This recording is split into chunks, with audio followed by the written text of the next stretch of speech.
आज हम लोग इतिहास का पहला चैप्टर पढ़ रहे हैं हिस्ट्री का। इसमें आपने पढ़ा है हाउ, व्हेन एंड वेयर, यानी कहाँ, कब और कैसे चैप्टर का नाम है। और इसमें हम आज पढ़ेंगे कौन सी तारीखें, ठीक है।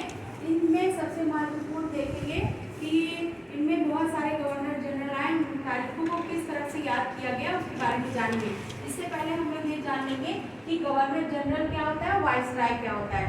गवर्नर जनरल जब हमारे भारत में पहला प्लासी का जन्म हुआ और उस प्लासी के जन्म के बाद बंगाल में स्थापित हो गई British east India company, east India company, ठीक है। तो ईस्ट इंडिया कंपनी का जब साम्राज्य हमारे देश में था, उस समय जो भी अधिकारी भारत में अंग्रेज अधिकारी आते थे उनको गवर्नर जनरल कहा जाता था। क्लियर हो गया। तो बंगाल में सबसे पहले आधिपत्य हुआ था अंग्रेजों का, इसलिए बंगाल के गवर्नर जनरल बनाए जाते थे। लेकिन जब धीरे धीरे प्रसार हुआ और भारत के बहुत सारे प्रांतों पर कब्जा हो गया, तो भारत का गवर्नर जनरल कहा जाने लगा। परंतु 1857 के समय प्लासी का जन्म कब हुआ था? 1757 में। कब हुआ था? 1757 में प्लासी का जन्म हुआ और भारत में एस्टेब्लिशमेंट हो गया ईस्ट इंडिया कंपनी का। और ठीक 100 साल बाद 1857 में स्वतंत्रता संघर्ष हुआ। ये हमारा प्रथम स्वतंत्रता संघर्ष था, फर्स्ट, ठीक है। इसके बाद जितने भी अधिकारी बनाए गए, उसके बाद ईस्ट इंडिया कंपनी ने अपना हाथ खड़ा कर दिया और उसके बाद ही अब हम इस पर भारत पर शासन नहीं कर पाएंगे।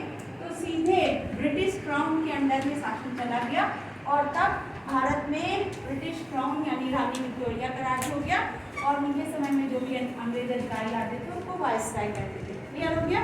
तो यहाँ पर ये सारे वाइसराय के बारे में बताया गया, इनको हम लोग एक बार जल्दी जल्दी देख लेंगे। लॉर्ड हेस्टिंग्स हैं, लॉर्ड हेस्टिंग्स के बारे में आप देखेंगे। लॉर्ड हेस्टिंग्स जो थे ये भारत के प्रथम गवर्नर जनरल थे, जो बंगाल यहाँ के काम में, इसीलिए इसे फोर्ट विलियम प्रेसिडेंसी कहते हैं। 1772 से 1785। दूसरे थे लॉर्ड वेलेजली, 1757 से 1805। ये बंगाल के गवर्नर जनरल थे, साथ साथ में चेन्नई के भी गवर्नर जनरल थे। और इन्होंने एक महत्वपूर्ण संधि लगाई थी, इसको सायक संधि कहते हैं, आगे इसको समझाएंगे। थर्ड नंबर में लॉर्ड लॉरेंस आते हैं 1864 से 1869। ये भी गवर्नर जनरल भारत के थे। इन्होंने कलकत्ता, मुंबई, मद्रास में हाईकोर्ट की स्थापना की और उड़ीसा के समय में इन्होंने अकाल आयोग की स्थापना की। इसके बाद लॉर्ड विलियम बेंटिंक आते हैं। ये विशेष गवर्नर जनरल रहे भारत के, बंगाल के भी और भारत के भी, और इन्होंने सती प्रथा का पाबंदी लगाई। इनका कार्यकाल 1828 से 1835 और फिर 1833 से 1835 रहा। फिर लॉर्ड डलहौजी आते हैं। इन्हें साम्राज्य विस्तार करने वाला गवर्नर जनरल कहा जाता है। इन्होंने विलय नीति लाई, जिसे डॉक्ट्रिन ऑफ लैप्स कहते हैं। जिस राजा का उत्तराधिकारी नहीं होता था उसे अपने ब्रिटिश राज्य में मिला लेते थे। 1848 से 1856 तक और फिर 1838 और 1939 में भी ये ब्रिटिश साम्राज्य का विस्तार करने का काम इन्होंने किया।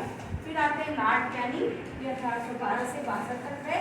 और जब 1857 का स्वतंत्रता संघर्ष हुआ तभी भी यही गवर्नर जनरल थे। ये भारत के प्रथम वाइसराय बने 1857 के पश्चात, ठीक है। इसीलिए यहाँ 1857 पर रखा गया। और इन्होंने विधवा पुनर्विवाह की एक्ट लागू किया 1856 में। ये आपके कुछ वाइसराय हैं, इसके अलावा कुछ वाइसराय और बचे हैं, वो हम नेक्स्ट टर्न पे आपको बता देंगे। Thank you.